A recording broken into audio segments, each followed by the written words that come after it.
আল্লাহ পাক আপনাকে হেদায়েত দেননি ব্যাপারটা এমন নয়।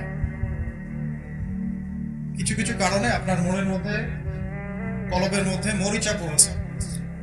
হয়তো আমল কম হওয়ার কারণ হতে পারে, ধারাবাহিকতার ঘাটতি হতে পারে, অথবা প্রকাশ্য গোপন কোনো পাপে লিপ্ত হওয়ার কারণে হতে পারে। তো সলিউশন হচ্ছে যে আপনাকে প্রথমত ফরজ এবং ওয়াজিব নিয়মিত আদায় করতে হবে। বেশি থেকে বেশি কোরআন তেলাওয়াত করতে হবে, বেশি থেকে বেশি চেষ্টা করতে হবে অর্থ বুঝে পড়ার জন্য। এবং আপনি আল্লাহওয়ালা মানুষদের সাথে চলাফেরা করবেন, দুনিয়াদার মানুষদের সাথে চলাফেরা করবেন, বসা করবেন। আল্লাহওয়ালা মানুষ যাদেরকে দেখলে আল্লাহর কথা স্মরণ হয়, এ ধরনের মানুষদের সংস্পর্শে থাকবেন। নিয়মিত আল্লাহর পথে মানুষকে দাওয়াত দিবেন এবং পড়াশোনা করবেন।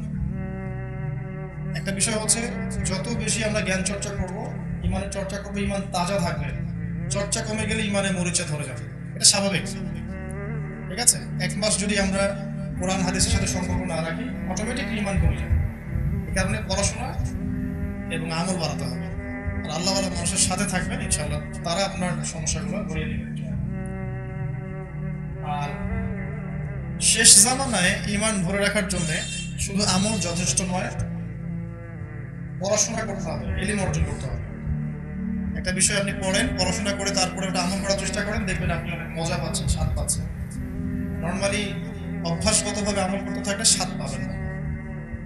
আশা করি আমি বোঝাতে পেরেছি। তবে মূল বিষয়টা হচ্ছে আল্লাহর ফরজ ওয়াজিব এবং আল্লাহর জিকির, কোরআন, আল্লাহর জিকির, আল্লাহওয়ালা মানুষের সহবত। সন্তান হকের পথে চলে, বাবা মা চলে না। নামাজ কালাম পড়ে, পরিপূর্ণ ইসলাম ফলো করে না। এখন সন্তান কি করবে? সুন্দর প্রশ্ন, এবং এটা আমাদের ইয়াং জেনারেশনের ম্যাক্সিমাম মানুষেরই সমস্যা। যারা হেদায়েতের পথে আসছে, হয়তো পারিবারিক সাপোর্টটা পাচ্ছে না। এইসব ক্ষেত্রে আমার নাসিহত হচ্ছে যে, প্রথমত তাদের সাথে তর্ক করা যাবে না। পিতামাতার সাথে তর্ক করে কোনো লাভ নাই। কারণ আপনি আমি যত বড়ই হয়ে যাই না কেন, বাবা মার কাছে আমরা কিছুই না। ঠিক আছে, তো তাদের সাথে উত্তম আচরণ করতে হবে এবং যথাসাধ্য নম্রতার সাথে তাদেরকে নসিহত করতে হবে। আপনি আপনার বলার দায়িত্বটা বলবেন, নিজে আমল করে দৃষ্টান্ত স্থাপন করে দেখাবেন।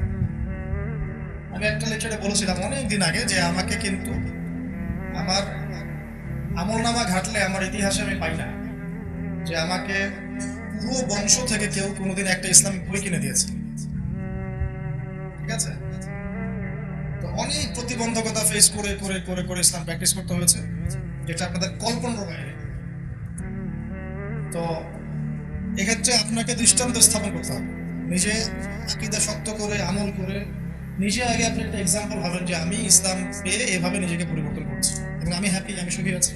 এরপর আপনি তাদেরকে নাসিহত করবেন এবং একটা সময় গিয়ে আপনি উপার্জনের ক্ষমতা অর্জন করবেন। যখন আপনি উপার্জন করতে শিখবেন, তখন আপনি স্বতন্ত্র পরিবার গঠন করবেন এবং আপনি আপনার ফ্যামিলি নিয়ে থাকবেন। পরিবারের অন্য যারা আছে তাদের সাথে এবং রক্তের সম্পর্ক যাদের সাথে আছে তাদের সাথে আত্মীয়তার সম্পর্ক রক্ষা করে চলবেন, এতটুকু।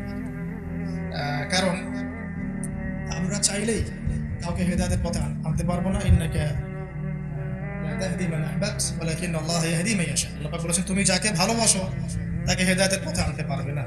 আল্লাহ যাকে চান তাকে হেদায়েতের পথে